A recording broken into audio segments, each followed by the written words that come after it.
इरशाद, वादा खिलाफी और U turn से माला माल, वादा खिलाफी और यू टर्न से माला माल, अवाम का इस्तेहसाल, गरीब का बुरा हाल, ये है न्याजी सरकार की तबाही के 2 साल। तहरीक इंसाफ की हुकूमत ने तबाही बर्पा की, किस तरीके से गरीब आदमी का नुकसान हुआ, आम आदमी का नुकसान हुआ, सनतकार का नुकसान हुआ।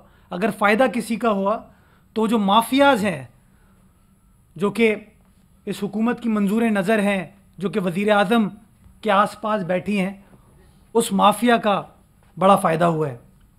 एक वादा वज़ीर आज़म ने किया था कि मैं चीखें निकालूंगा, मेरे ख्याल में उस वादे को उन्होंने पूरा किया कि चीखें एक्चुअली उन्होंने सारी पाकिस्तान की 22 करोड़ आवाम की निकाल दी हैं। ये चाहते हैं कि गरीब बस सांस ले ले, वही काफ़ी है। सर्कुलर डेट पाकिस्तान का 1.04 खरब रुपए था अगस्त 2018 में, 1.04 खरब, जो आज इनकी हुकूमत में 2.2 खरब रुपए पे है, 2.2 खरब रुपए पे है। ये माजी की हुकूमतों पर इल्ज़ाम लगाते हैं। हमारे दौर से मवाजना करेंगे तो सर्कुलर डेट गालिबन 400 अरब था जब हमारी हुकूमत ख़त्म हुई 5 साल की। इन्होंने माशाल्लाह 2 सालों में 1.2 खरब रुपए का सर्कुलर डेट में इजाफा किया है, और फिर कहते हैं जी गुड गवर्नेंस है। और मैं सवाल पूछना चाहूँगा कि 2 साल में कोई मेगा मंसूबा इनके दौर में स्टार्ट होकर ख़त्म हुआ है? आपको याद होगा कराची तशरीफ़ लाए थे वज़ीर आज़म, कहा था 162 अरब रुपए मैं कराची को तरक्याती पैकेज दूंगा। तो इतना कर्जा लेने के बाद,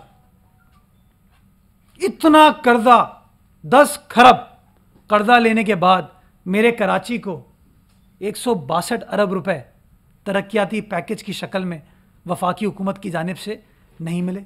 फिर ये कहते हैं कि हम कराची के हुकूक की जंग लड़ेंगे। कराची से 13-14 MNAs हैं, रिज़र्व सीट मिला के 30 MPs हैं, और इनके इत्तेहादी भी नफीस लोग इनके साथ बैठे हैं। GDP ग्रोथ कहते हैं ना, हमने मईशत को ज़बरदस्त कर दिया है, कॉम्पिटेंट लोग हैं, टीम है हमारे पास, ज़बरदस्त काम करती है। अगर GDP ग्रोथ को देखें तो नेगेटिव में आ गई है, नेगेटिव 0.38%। 2018 में आपकी GDP ग्रोथ 5.5% थी, आज वो गिर के नेगेटिव 0.38% पे आ गई, और फिर कहते हैं हम मुल्क को टर्न अराउंड कर रहे हैं। वादा था कि एक आम आदमी की ज़िंदगी में ये लोग तब्दीली लेके आएंगे। ये 18% उसकी पर कैपिटा इनकम में कमी आई है।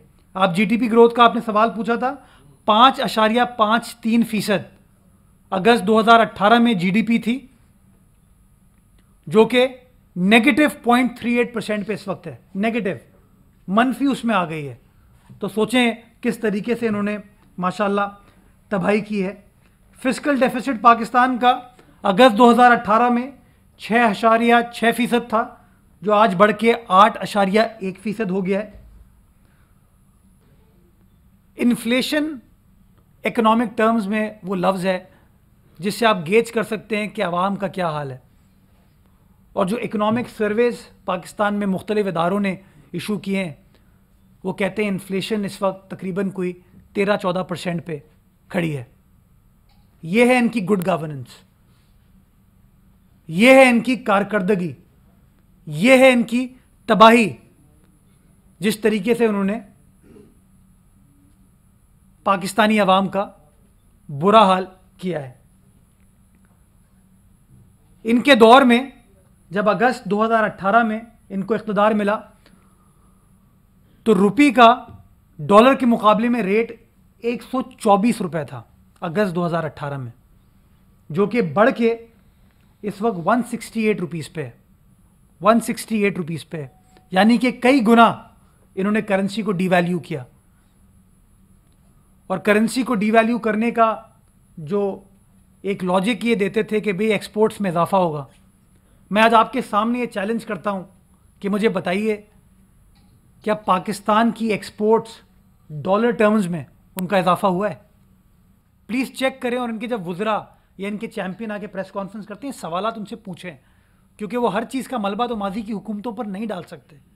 अब ये लोग जिम्मेदार हैं, इख्तदार इनके पास है, नेक नियत हैं, केपेबल हैं, कॉम्पिटेंट हैं, ईमानदार हैं, फरिश्ते हैं, लेकिन कारकर्दगी जो है सिफर, अंडा।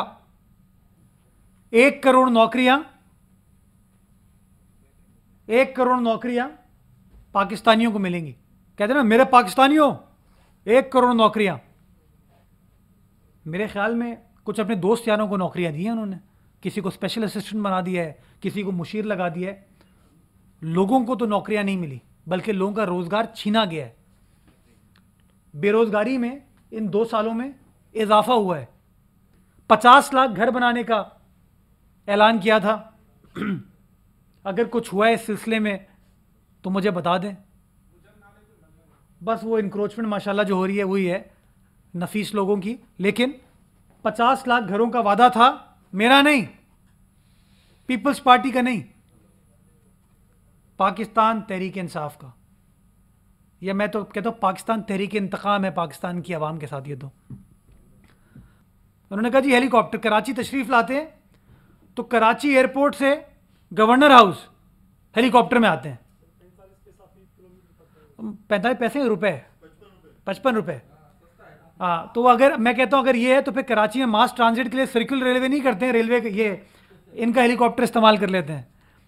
तो प्रोटोकॉल नहीं लूँगा, माशाल्लाह हेलीकॉप्टर पे आते हैं, जहाज़ शान, मतलब क्या कहूँ। हाँ, वज़ीर आज़म हाउस में नहीं रहूँगा, वहाँ यूनिवर्सिटी होगी। मुझे अभी तक प्राइम मिनिस्टर हाउस में कोई यूनिवर्सिटी नज़र नहीं आई। एक लेक्चर ज़रूर दिया था उन्होंने अपने इत्तेहादियों को और अपने MNAs को कि प्लीज़ बजट पे वोट देने आ जाना। वो लेक्चर हुआ था वहाँ पे, वो ट्यूशन दी गई थी शायद, लेकिन कोई यूनिवर्सिटी मेरे ख्याल में अभी तक वज़ीर आज़म हाउस में कायम नहीं की गई है।